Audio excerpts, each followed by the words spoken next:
Hey everybody, it is Prince's Friend, and I am back with the third review for this week, and it is for Michael Jackson's Off the Wall. It was released on August 10th of 1979, and while Off the Wall was Michael Jackson's technically fifth studio album, it was his first as an adult and his first also at Epic, because he had just signed over to Epic from Motown. This was part of a greater personal endeavor that he had, as well as a marketing endeavor, to kind of separate himself from his brothers and kind of everything that he had built so far. He really wanted to take himself in new musical directions and see what he could do on his own. He had a lot of ideas that he wasn't technically allowed to do, and he really needed his own venue. Turns out, America really was ready for him to separate himself and spread his wings. Off the Wall got him his first Grammy and broke a brand new record that didn't even exist before this album of having 4 singles in the top 10 off of a single album. So this whole album even started because Michael met Quincy Jones while they were making The Wiz, and they became friends,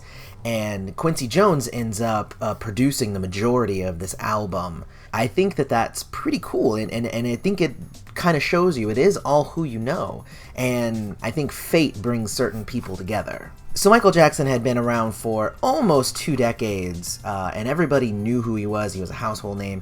These things obviously helped in his ascension to solo stardom, and it really helped the sales of this album. Comparatively, Prince, in the same year, 1979, he had just released his second album, which was his self-titled album, and was just starting to climb to his position. So I think I'm going to do a comparison of maybe the 2 albums one day. It's kind of weird. I think that would be a fun video to do. But going into this album, I obviously knew a couple of the singles, because who doesn't? But I really had kind of compartmentalized this album in my mind as this was Michael Jackson's disco album. You know, I kind of went into it with that feel. Is that how I came out of it? Well, I don't know. Let's get into the tracks and we'll see. Keep on when the phone starts. Don't stop till you get enough. Keep on when the phone starts. Don't stop till you get enough. Keep on when the phone starts. Don't stop till you get enough. Keep on when the phone starts. Don't stop till you get enough. Touch me.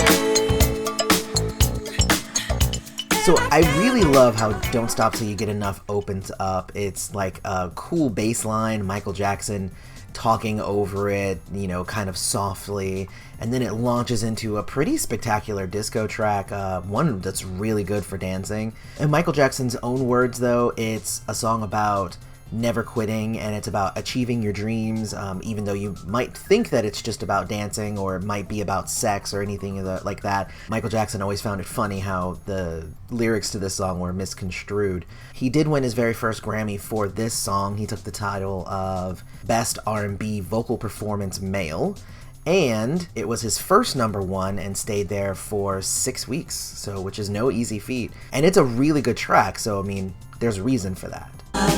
Rock with you all night. Dance you into sunlight.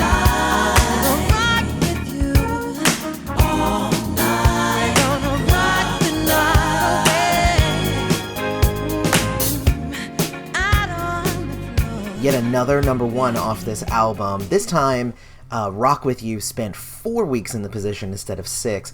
I mostly know this song from the video of Michael dancing in front of the green lights all behind him, and it's like a silver jumpsuit. I always thought that that was really fun imagery when I was a kid. I also think that his harmonies are basically perfect on this track and on a lot of his music, even going forward, and in even, you know, his later albums as well. Like Michael Jackson knew how to harmonize. I also like this track because it's dancey without feeling disco-y. It didn't feel dated in the time.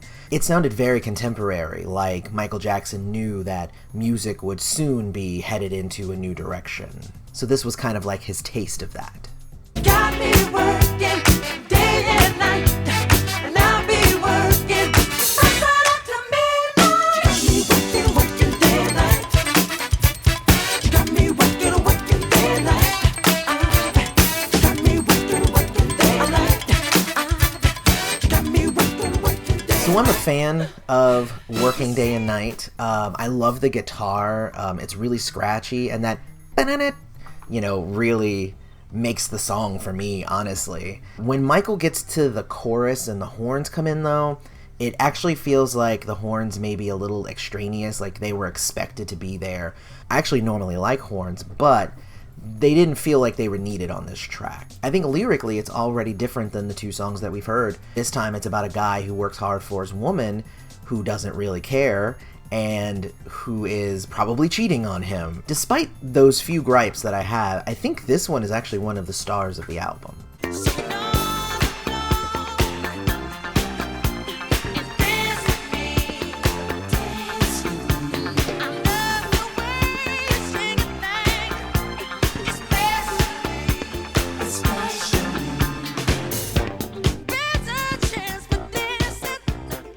So when the beat started for Get on the Floor, it reminded me of the Bee Gees a bit. It kind of sounded like You Should Be Dancing from the Bee Gees. Funny enough, it's basically the same song content-wise. This is Michael's Get on the Floor and Dance song.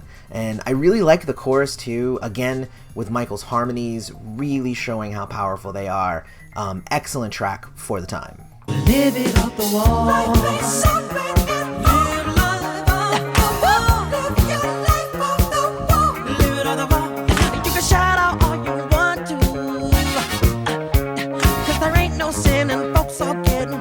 So now we get to the title track, and it's one about living in kind of a carefree environment, basically. You've shed your 9 to 5, and now it's time to just have fun and dance and be free.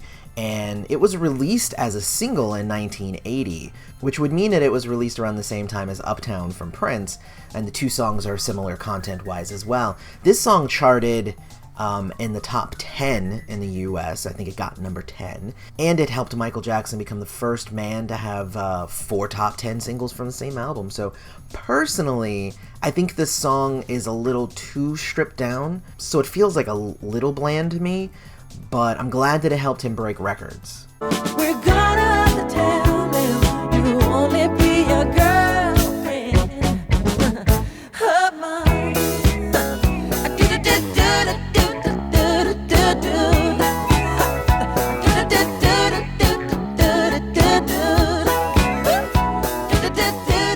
So Girlfriend was written by Paul McCartney, and you can tell. First off, it sounds very different than all the rest of the songs on the album. The lyrics are simple yet catchy, and the music kind of just gets out of the way to really let Michael's voice kind of shine. In my brain, it's linked to Working Day and Night. This is the song from the guy who the woman is seeing on the side, and he's saying that it's not right and I'm gonna tell your boyfriend. I wonder if there's a song later on in the album where the two guys meet and they're like, whoa, we're like best friends now, screw this chick.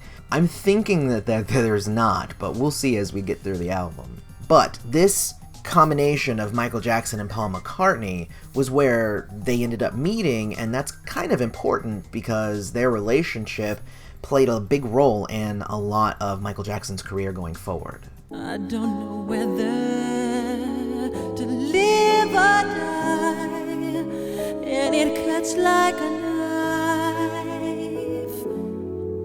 She's out of my life.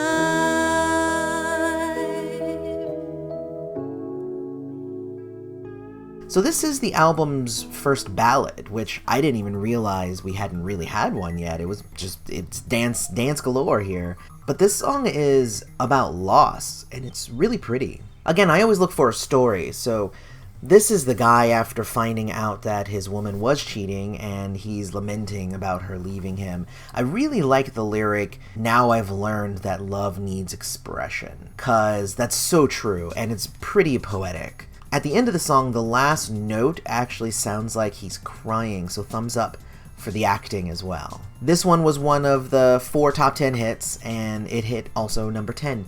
So he had 2 number 1s and 2 number 10s culminated in the 4 top 10 hits. I can't help it if I wanted to. I wouldn't help it even if I could. I can't help it if I wanted to. I wouldn't help it, no.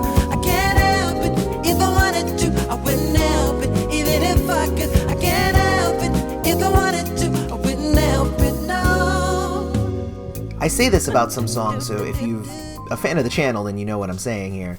I Can't Help It, it's a song that gets in its lane and it stays in there. It's about loving a girl regardless of whether you actually want to or not. I think it starts off good, but then it doesn't climb, it doesn't dip, it doesn't do anything, it doesn't veer off course. It gets in its lane and it stays in its lane. I think that it's an okay song, but it feels underproduced compared to the rest of the tracks, and it's pretty much the one that I would skip. It's the falling in love that's making me high. It's the being in love that makes me cry, cry, cry. It's the falling in love that's making me high. It's the being in love that makes me cry, cry,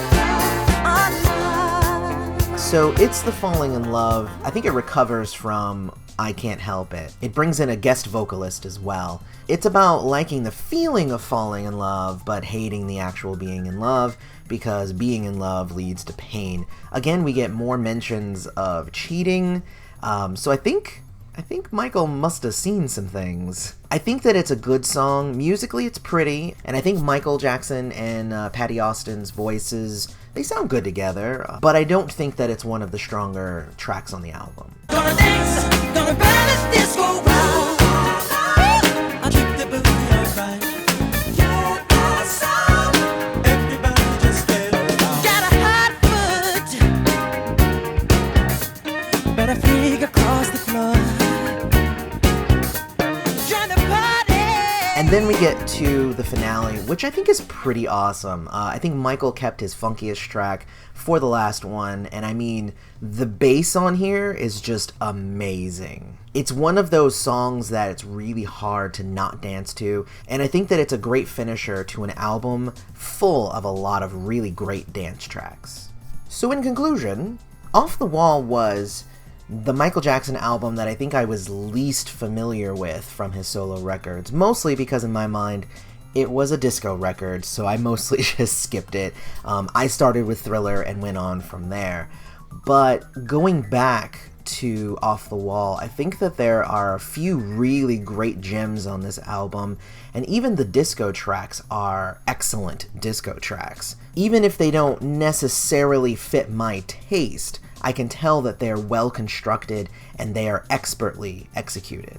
I would personally give this album about 3.5 stars, even though I know that others would likely give it more. But I'm excited to do more Michael Jackson reviews as we get into more of the music where he started to evolve and started to get into the music that made me love him in the first place. So you know what I thought of Off the Wall, but what do you think about Off the Wall?